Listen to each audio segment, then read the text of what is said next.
বন্ধুরা নমস্কার, আমি doctor Bishwoy Kumar, consultant nephrologist and transplant physician. আজ আপনাদের সামনে রিনাল ট্রান্সপ্লান্টেশন অথবা কিডনি প্রতিস্থাপন নিয়ে বক্তৃতা দিতে এসেছি।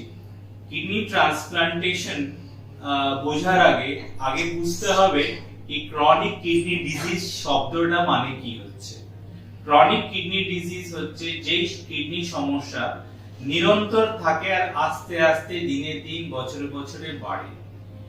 ক্রনিক কিডনি ডিজিজ 5টা স্টেজ হয়, প্রথম স্টেজ থেকে 5th স্টেজকে লাস্ট স্টেজ বলা হয়। যখন কারো রোগ 5th স্টেজ অথবা লাস্ট স্টেজে চলে আসে, বিকল্প হয় কিডনি ট্রান্সপ্লান্টেশন অথবা আজীবন ডায়ালিসিস, যে কোনো ডায়ালিসিস, সেটা পেরিটোনিয়াল অথবা হিমোডায়ালিসিস হতে পারে।